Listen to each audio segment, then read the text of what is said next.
There was a time in this country when a father was the quiet hero of the family. When a dad could work himself to the bone for 20 years, never complain, never ask for credit, never expect a thank you, and consider it the greatest honor of his life. When a single father raising kids on his own was seen as the backbone of the whole community. When those men got up in the dark, packed lunches, braided little girls' hair, and drove to work with their coffee going cold because they never had time to finish it. But somewhere along the way, we stopped noticing those men. We stopped thanking them. We let them grow old in quiet rooms, their sacrifices forgotten, their labor invisible. But what happened on that Tuesday afternoon on the Family Feud stage would remind every single person in that room, and millions of viewers watching at home, that some debts are always eventually paid. That the men who quietly hold their families together for decades do get noticed, even when they do not know it. And sometimes, when a single dad has been carrying the weight of a whole world on his shoulders for 15 long years, the whole world quietly gets together to finally take that weight off of him. Steve Harvey had been hosting Family Feud for more than a decade. He had been a father himself for most of his adult life.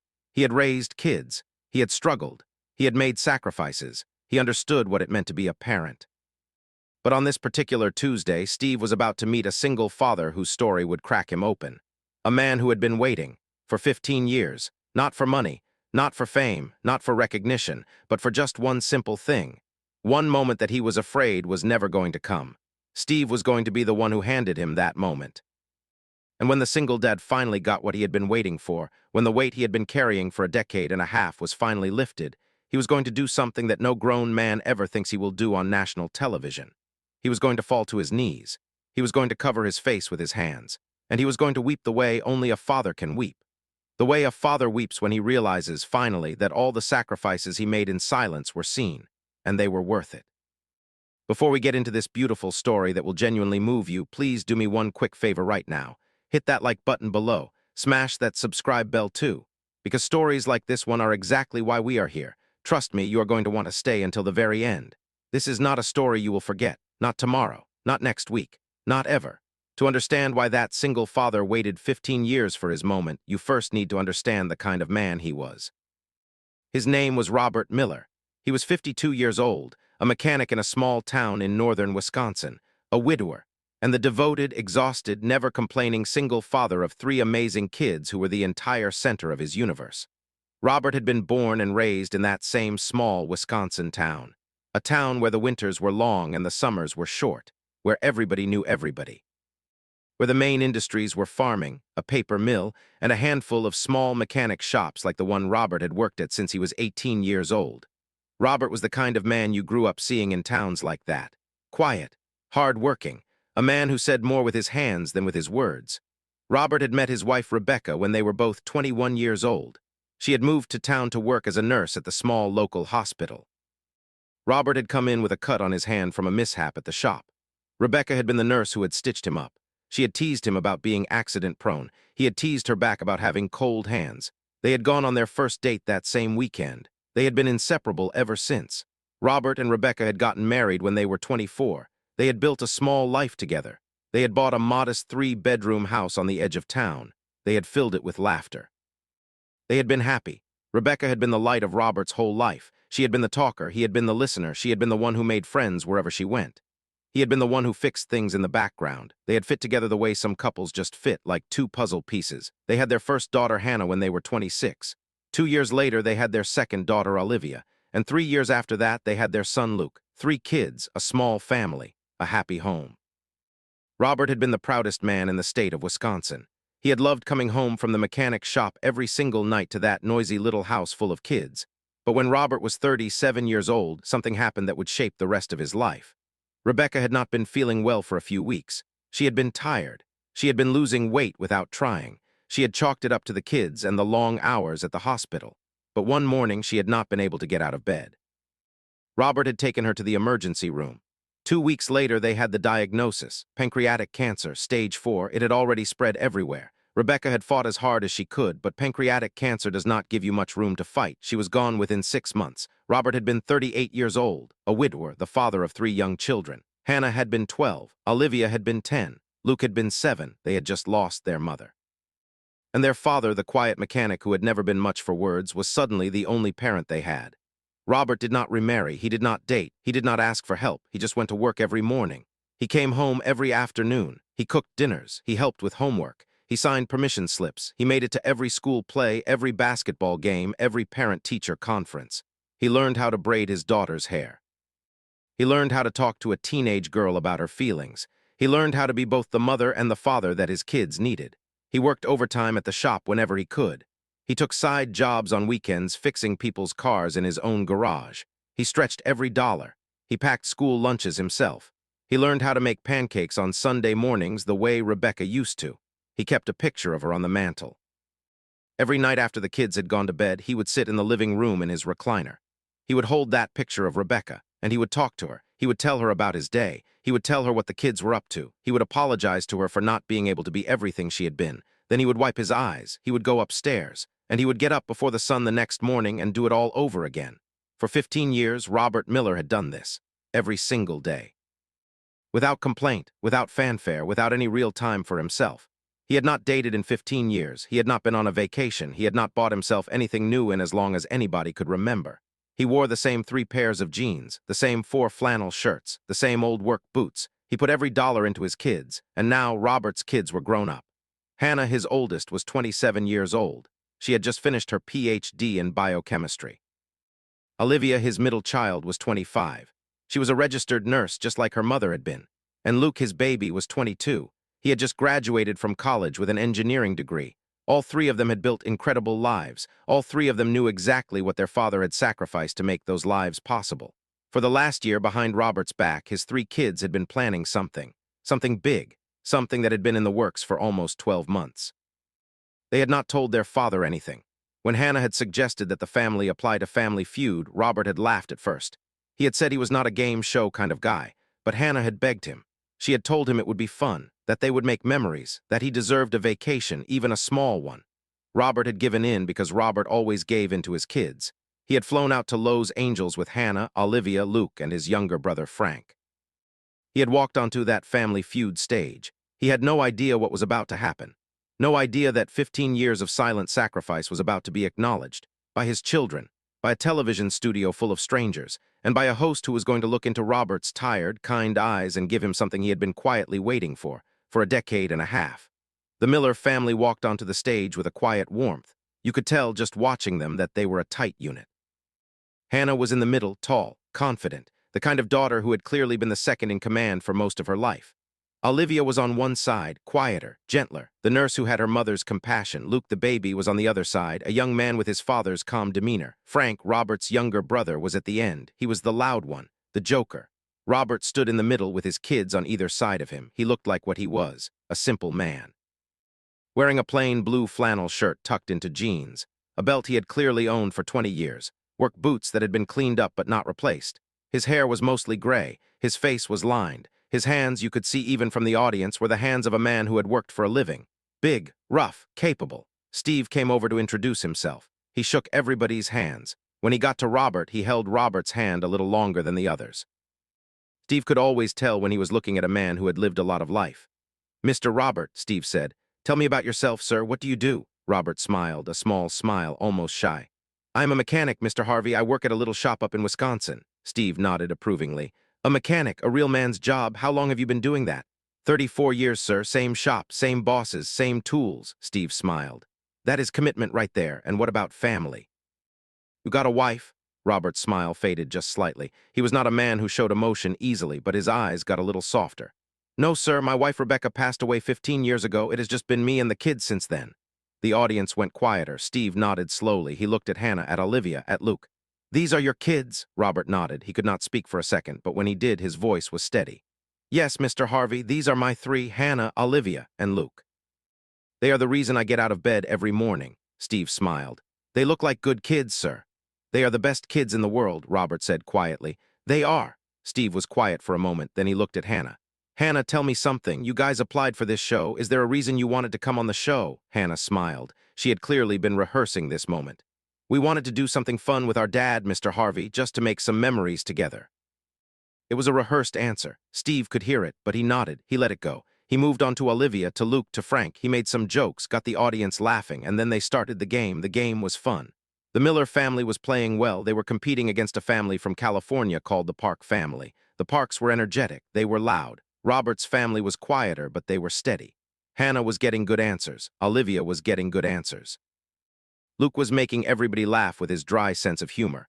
Robert himself was a quiet player. He did not buzz in often. He was not trying to hog the glory. When he did get a question, he would think for a moment. He would give his answer quietly. It was always a reasonable answer, sometimes a good one. He was just a man who was there to support his family. He was there to spend time with his kids. That was enough for him. They got to the fourth round. Steve asked a question. Name something a single parent might sacrifice to take care of their kids. The answers started coming in. The Park family got a few: sleep, money, free time. Hannah buzzed in and said, dating life. The board turned. Dating life was the number 4 answer, 16 points. Her family cheered. Steve came over. He was about to move on, but Hannah held up her hand. She was looking at him. She had a serious expression. Mr. Harvey, Hannah said, can I say something if it is allowed? Steve stopped. He looked at her. He could tell this was a planned moment, but he could also tell from the look on Hannah's face that it was a moment that needed to happen.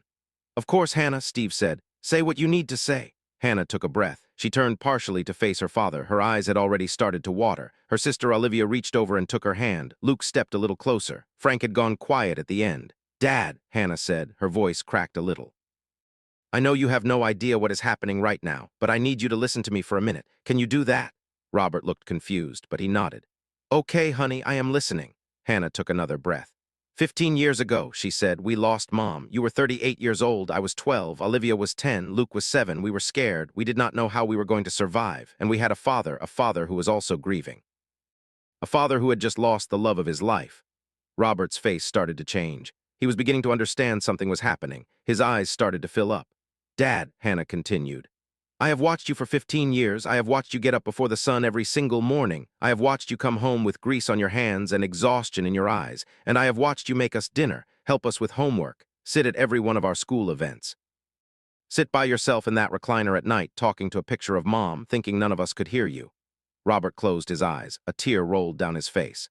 Dad, Hannah said, her voice breaking, you have not bought yourself a new shirt in 15 years. You have not taken a vacation in 15 years. You have not been on a date in 15 years. You put everything into us. Every single dollar, every single day, every single breath. You never complained. You never asked us for anything in return. You just did it for 15 years. The audience was absolutely silent. 200 people were watching this man in a blue flannel shirt stand there with tears running down his weathered face. They could all feel it. This was bigger than a game show.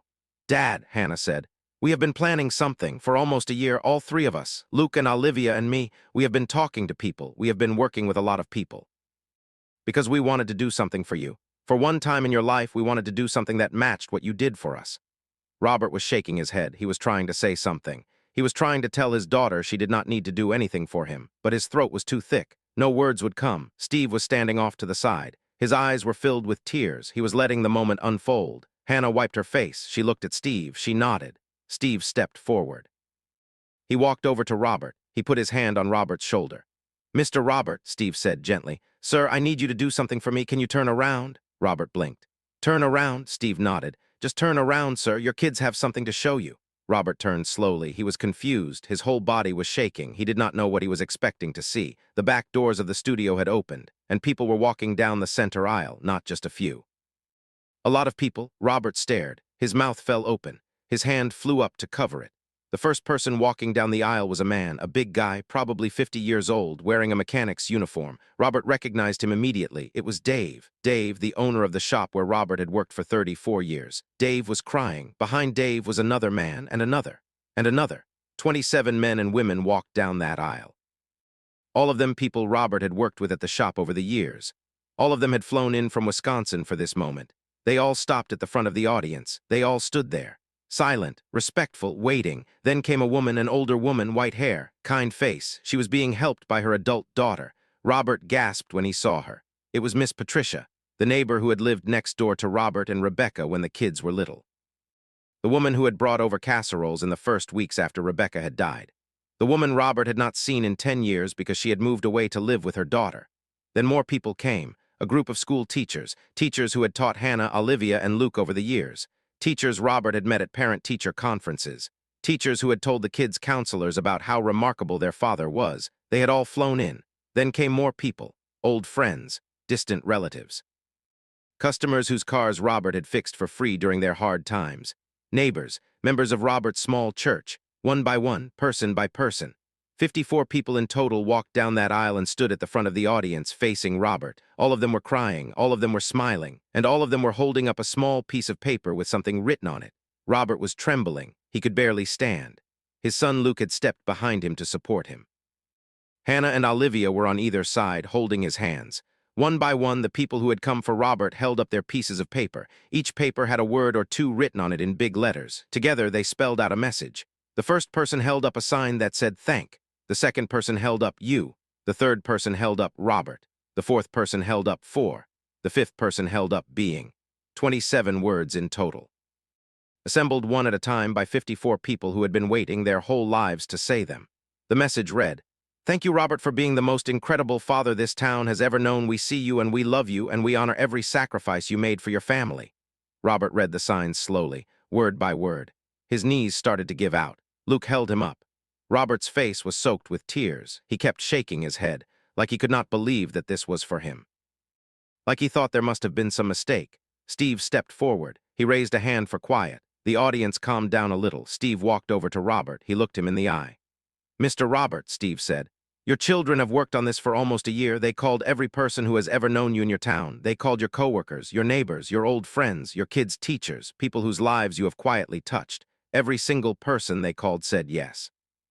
Every single person wanted to be here. Every single person wanted you to know. 54 people have traveled from Wisconsin just to stand here today and to tell you that the last 15 years were seen, they were noticed, and they mattered." Robert buried his face in his hands. He was sobbing openly now. The audience was crying too, every single person. This was not a moment to hold in tears. This was a moment to let them flow, but Hannah was not done. She held up her hand to Steve. Steve nodded. He stepped back. Hannah turned to her father. "Dad," she said, "there is more." Robert looked at her through his tears. He could not imagine what more there could possibly be. Hannah continued. "Dad, Olivia and I and Luke, we have been saving for 2 years from our salaries, every single paycheck. We have been putting money away. And Frank and his wife have been adding to it, and all those people out there in the front of the audience, the guys from the shop, Miss Patricia, all of them. They all contributed too. You have no idea, Dad. You have no idea how much people love you." Hannah pulled out an envelope. "Dad," she said, "we know you have not taken a vacation in 15 years. We know you have not bought yourself anything in 15 years, so we have done a few things. First," she handed him the envelope. "In that envelope is a paid-off mortgage certificate for the house. Luke and Olivia and I pooled our savings and paid off the rest of the mortgage on our family home. You do not owe anybody a penny, Dad. The house is yours, free and clear." Robert's mouth dropped open. "Hannah, no, you kids, that was for your own lives. That was for your own futures." Olivia stepped forward. She was crying too. She took his hand. "Dad, you gave up your whole life for our futures. This is the least we could do." Luke spoke up. "But that is not all, Dad." Hannah handed Robert a second envelope. "Dad, we have booked you a trip, a real trip, 2 weeks, all expenses paid. You have always talked about wanting to see the Grand Canyon. You have said it since we were little. Well, you are going. We booked the whole thing, hotels, meals, a tour, everything, and Frank and his wife are going with you so you do not have to be alone." Robert looked at the envelope. He was shaking. He could not find any words. "But the most important thing, Dad," Hannah continued, "is this." She looked at Steve. She nodded. The producers had been waiting. Dave, Robert's boss, walked up onto the stage. He had a piece of paper in his hand. Dave stood in front of Robert. He had known Robert for 34 years. Dave was crying just like everybody else. "Rob," Dave said, "you have been the best employee I have ever had, and the best friend I have ever had, too. I have watched you work yourself into the ground for your kids for 15 years. I have watched you never take a day off, never call in sick, never ask for a raise, never ask for anything." Dave paused. He wiped his eyes. "Rob, I am 64 years old. I am getting ready to retire. I have been thinking about this for a long time. I am selling you the shop, brother, for $1. Robert gasped. He grabbed Dave's arm. "Dave, no, Dave, I cannot." Dave shook his head firmly. "You can, and you are going to. The paperwork is already drawn up. The lawyer is ready. That shop is yours, Rob. I already have one good retirement. I do not need to double dip by making you pay for a building you have kept alive for 34 years. You earned this, brother. You earned every inch of it." Robert collapsed into his son Luke's arms. Luke was holding him up. Hannah was on one side. Olivia was on the other. Robert could not process any of it. 15 years of silent work. 15 years of watching his kids thrive while he quietly faded into the background of his own life. 15 years of sitting alone at night with a picture of his dead wife. And now, in the space of 5 minutes, his family and his town had given him back a whole future. But there was one more thing. Hannah had one more surprise. "Dad," she said, her voice was very gentle now. "There is one more person here who wants to see you." Robert looked up.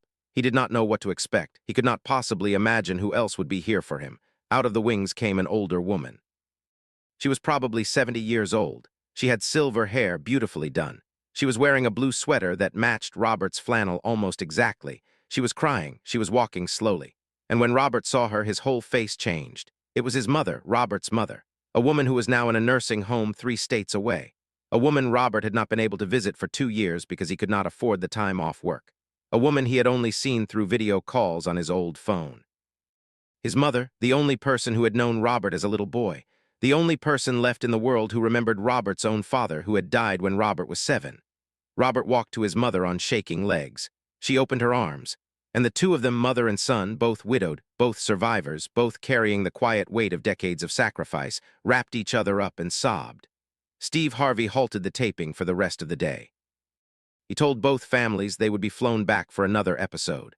The Park family from California, the other team, were in tears on their podium. The father of the Park family walked over to Robert. He shook his hand.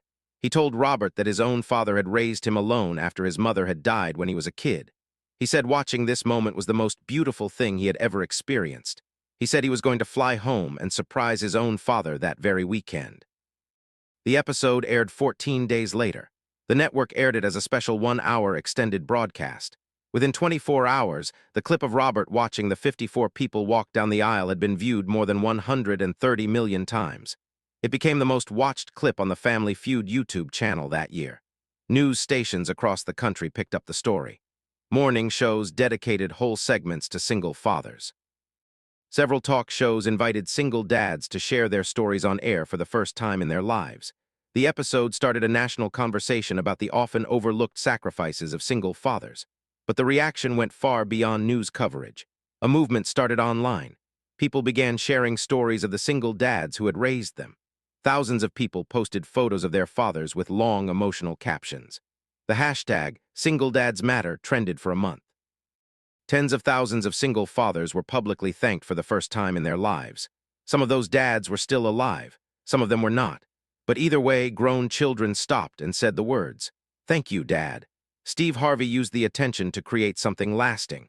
Within a month of the episode airing, he partnered with a nonprofit to create the Robert Miller Single Parent Fund.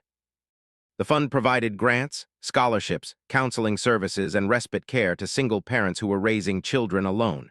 Its focus was specifically on fathers, because statistics showed that single fathers received less community support than single mothers did.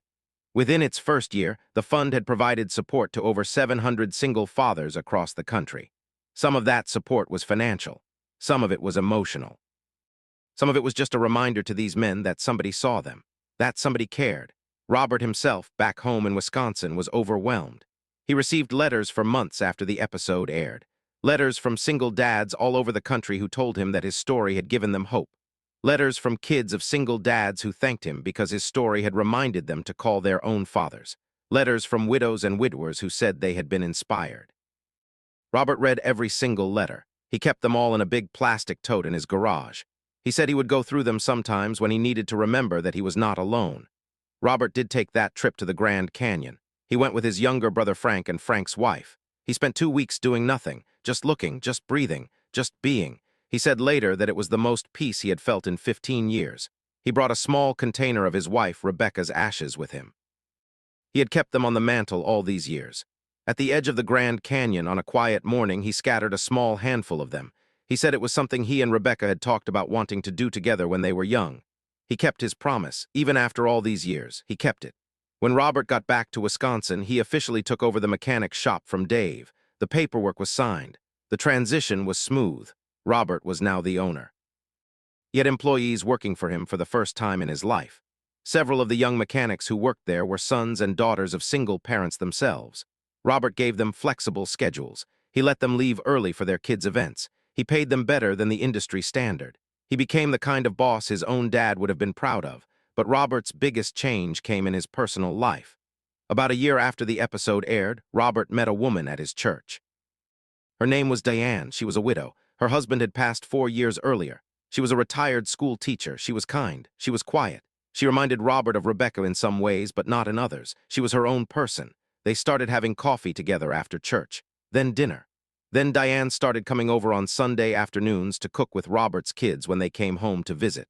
Robert and Diane got married 2 years after the Family Feud episode aired. Robert was 55 years old. Diane was 58. Hannah gave her father away at the wedding. She told Diane very seriously that her father had waited 15 years for happiness, and that she had better take good care of him. Diane just smiled, and she said she would. She did. Robert and Diane built a life together. They traveled. They went back to the Grand Canyon together. They took cruises. They spoiled their grandchildren. Robert's mother, who had appeared at the taping, had moved closer so she could see her son more often. She lived in a small assisted living facility just 10 minutes from Robert's house. He visited her every Sunday. They had Sunday dinners together with Robert and Diane and whatever kids and grandkids were in town. Robert's mother lived for another 5 years after the Family Feud episode. She passed away peacefully in her sleep at the age of 81. Robert was with her. He was holding her hand. She had been the last living connection to Robert's childhood, to his own father, to everything he had been before he had become Rebecca's husband and his children's sole parent. Losing her was hard, but Robert was not alone anymore. He had Diane. He had his 3 kids. He had his grandchildren. He had a town full of people who loved him. Steve Harvey kept a photograph in his office from that Family Feud taping. It was a picture of Robert hugging his mother, both of them crying. Robert in his blue flannel shirt, his mother in her matching blue sweater. Steve has said many times that it is one of the photos he looks at most. He says it reminds him why he does the job he does. He says it reminds him that the quiet heroes of this country are the single parents who just keep showing up, day after day, year after year, without fanfare, without thanks, until somebody finally sees them and says the words, until somebody finally notices. Robert himself, when people ask him about his story, always says something simple. He says, "I never thought I was doing anything special. I was just being a father. That is what you do when you love your kids. You show up every day. You do what has to be done. You do not ask for credit. You do not expect applause. You just keep going. I would have done it all over again, every single day, just to get to see my kids grow up into the amazing people they are now." That is the legacy. That is the story. A quiet mechanic from a small town in Wisconsin. A father who raised his 3 kids alone for 15 years. 3 grown children who spent a year planning how to finally thank him. A small town that showed up. A mother who came all the way from 3 states away. And a television host who knew how to make space for a father to finally be seen. If this story moved you even a little bit, please do me a favor right now. Hit that like button. Subscribe to this channel if you have not already. And share this video with somebody who needs to hear this message. And then if you have a single dad in your life or any father anywhere who has been quietly holding things together for decades without being thanked, pick up your phone, call him today, right now, tell him you see him, tell him you are grateful, because somewhere out there tonight there is a Robert sitting in a quiet recliner, talking to a photograph of the person he loved and lost. Wondering if any of it mattered, thank you for watching. And remember, the quiet heroes of this country need to hear the thank you. And sometimes we are the ones who have to say it first.